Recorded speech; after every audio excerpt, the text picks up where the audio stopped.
नाजरीन, आज का इंतहाई खूबसूरत और अहम मौजू रमज़ानुल मुबारक के हमारी ज़िंदगियों पर असरात। आइए हम मदवी स्कॉलर जनाब हकीम मुज़म्मिल हुसैन आरिफ साहब से ये जानने की कोशिश करते हैं कि रोज़ा हमारी सेहत पर क्या असरात मुरत्तिब करता है। बहुत शुक्रिया भाई इरशाद साहिब और आपकी पूरी टीम का कि आपने इस बड़े मुक़द्दस बरकत महीने में जहाँ पर बहुत सारे फ्यूज़ व बरक़ात तो हासिल कर ही रहे हैं करम के साथ, माशाअल्लाह। वहाँ पर हमसे जो तिब्बी नुक्ता नज़र से हमारे जिस्म की जो ज़रूरियात होती हैं उनको किस हद तक हमें डिस्कस करना चाहिए, और माह रमज़ानुल मुबारक शरीफ के अंदर हमारा मज़हब इस्लाम, हमारा दीन जी जी, इस्लाम, माशाअल्लाह ये हमें कौन कौन से तहाइफ देता है बख्शिश के अलावा। गुनाह तो माशाअल्लाह। ये बख्शता ही है, जी जी, जहन्नम माशाअल्लाह। से आज़ादी तो दिलाता ही है, जी, अल्लाह की रहमत तो नाजल होती ही होती है। है माशाअल्लाह।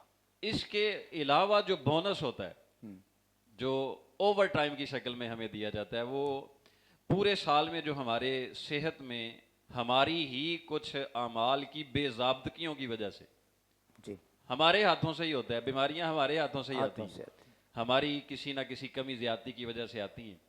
तो उनकी इसलाह के लिए हमें अपने सेहत को बहाल रखने का एक बहाना देता है जो 30 दिन का रोज़ा अल्लाह तबारक व तआला ने हमें अता फरमाया है। माशाअल्लाह। और इस 30 दिन के रमज़ानुल मुबारक के रोज़े के अंदर हमारे जितने भी अमराज इस वक्त वबा की शक्ल में, अताब की शक्ल में, अजाब की शक्ल में हम पर नाजल हुए हुए, अल्लाहु अकबर। अगर हम सही तरीके से रोज़े के जितने भी इसके अंदर रमूजात हैं उनको अगर अच्छे तरीके के साथ हासिल कर लें, तो जैसे ईद उल फितर वाला दिन आए और ईद है, वाले दिन आए तो बहुत सारे बीमार ऐसे हैं कि अल्लाह के फजल से वो इस महीने से शिफा हासिल कर शिफा सकते हैं। हासिल करते हैं माशाल्लाह जी। मतलब ये कि रोज़ा अगर आप खुलूस नीयत के साथ और उसके जो अहकामात के मुताबिक आप रोज़े का तक हासिल करते हैं, जी, तो फिर आपको आपकी सेहत जो है अल्हम्दुलिल्लाह उसमें आपको बहुत ही बेहतरी नज़र रोज़ा आएगी। से मतलब रोज़ा क्या है? जी, रोज़ा क्या हमने है? रोज़ा रखा हुआ है, क्या वही। किया हमने? जी सुबह सहरी खाई, जी। ठीक है जी, सहरी से लेके अफ्तारी तक हमने कुछ नहीं खाना, हम्म, ये है रोज़ा जो अमूमी तौर पर कीम सब समझा जाता जी। है। तो हदीस मुबारक का मफहूम है कि जिसने रोज़ा रखा और उसकी ज़ुबान ने झूठ बोलना बंद ना किया, ना किया। या जिसकी आंख ने बेहयाई देखनी बंद ना की, ना की।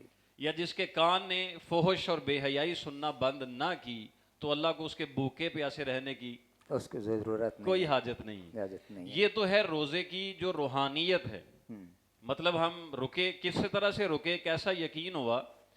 अभी रोज़ा खुलने का टाइम आएगा, ये सारे दोस्त हैं, पूरा दस्तरखान एक सजेगा, उसमें सारी नेमतें होंगी, हर बेशक। तरह के फल होंगे, हर तरह का निज़ाम होगा, हर तरह की खुराक होगी। किसी की जरूरत नहीं है किसी एक चीज़ को हाँ, पकड़ने की। बेशक। वाह। खजूर पड़ी क्या है, बात। पता है इसके फ़ायदे हैं, जरूरत नहीं है। नहीं है। शरबत पड़ा है, फ़ायदे हैं, जरूरत नहीं है, हिम्मत नहीं है। क्या वजह है कि ये रोज़ा हमें किस तरह की एक एतमाद और यकीन दे रहा है। हम इंतज़ार कर रहे हैं कब अल्लाह का हुक्म आए, आए, तो फिर हम ये सारी चीज़ें खाने के लायक हों लायक हों। और हम ये चीज़ें खाएं। 30 दिनों के अंदर हम ये काम करते हैं कि अल्लाह के हुक्म का इंतज़ार करते हैं, और 30 दिनों के अल्लाह के हुक्म के मुताबिक चलने के बाद, जो रोज़ा रखने के बाद हमारे चेहरे पर नूरानियत आती है और जिस्म में हशाशस आती है। अगर 30 दिन अल्लाह का हुक्म मानने से हमें इतने फ़ायदे मिल सकते हैं, तो अगर पूरा साल ही अगर उसकी फर्माबरदारी कर ली जाए, तो वाह सुभान अल्लाह, क्या अगर बात। पूरा साल ही उसके अहकामात को मान लिया जाए, तो फिर अल्लाह तबारक व तआला हम पर कौन कौन सी अनायात करेगा।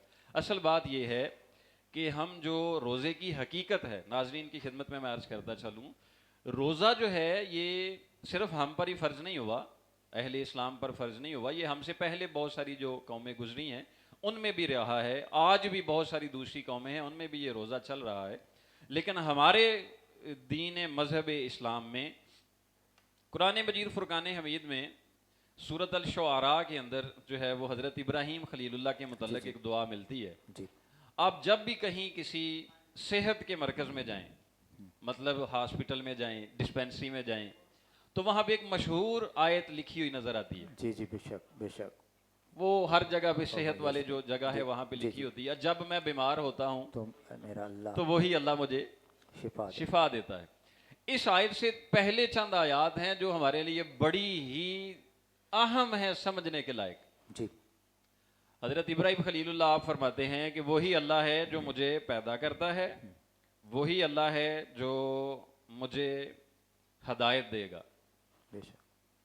वो जिसने मुझे पैदा किया तो वो मुझे राह दिखाएगा, वो जो मुझे खिलाता है और पिलाता है, पिलाता है, वाह, वो जो मुझे सुभान अल्लाह, खिलाता है, पिलाता है, वो जो मुझे पिलाता है। वाइजा मरिद तो फाहुवा याशफीन, और जब मैं बीमार होता हूं तो वही मुझे तो वही अल्लाह शिफा देता है। शिफा दे। अब तखलीक की निस्बत अल्लाह की तरफ, हदायत की निस्बत अल्लाह की की तरफ, तरफ और खिलाने पिलाने की निस्बत भी अल्लाह की, अल्लाह की तरफ। लेकिन जब बीमार होने की बारी आई, जब बीमारी की बारी आई, तो फिर ये नहीं कहा कि जब वो मुझे बीमार करता है, हाँ, जब मैं बीमार होता हूँ, फिर ये अर्ज की कि जब मैं बीमार होता हूं तो उसके बाद फिर निस्बत शिफा की अल्लाह की तरफ की, और वही मुझे शिफा देता है। मुफस्सिरीन कराम फरमाते हैं कि बीमारी का जिक्र करने से पहले ये जो खाने पीने का जिक्र है, इसकी हकीकत असल में ये है कि हमारे जिस्म में जो भी बीमारी आती है वो हमारी ग़िज़ाई बेएतदालियों की वजह से आती है। जी आप अगर खाना पेट भर के खा लेंगे तो मैदे के अमराज लाहक हो जाएंगे, अगर आप चीनी बहुत ज़्यादा खाएंगे शुगर के अमराज लाहक हो जाएंगे, अगर आप नमक बहुत ज़्यादा खाएंगे तो ब्लड प्रेशर का मर्ज जो है वो आपको लाहक हो जाएगा, अगर आप नींद ज़रूरत से कम लेंगे दिमागी खुश्की आ जाएगी, अगर आप नींद ज़रूरत से ज़्यादा लेना शुरू कर देंगे आपका दिल कमज़ोर हो जाएगा। यानी कोई भी चीज़ जब एतदाल से हट जाएगी, आप उसको उसके वक़्त के हट के इस्तेमाल करेंगे तो वो बीमारी हो जाएगी। तो रमज़ानुल मुबारक हमें सिखाता है कि वक़्त की पाबंदी, जो हमें एक वक़्त का दौरानिया दिया जाता है उस पर पाबंद हो जाएं। सबसे पहले वक़्त की पाबंदी सिखाता है। बहुत सारी अल्लाह की नेमतें सामने पड़ी हुई हैं, हम खा नहीं सकाते, उसमें सब्र सिखाता है, सब्र रखें, और सब्र के साथ अगर हम वो चीज़ें इस्तेमाल करेंगे तो फिर अल्लाह तबारक व तआला सब्र की शक्ल में दिल मजबूत कर देगा, झूठ से बचे रहेंगे, हमारा दिमाग मजबूत रहेगा, खाने पीने में इतदाल में रहेंगे, हमारा मैदा ठीक रहेगा।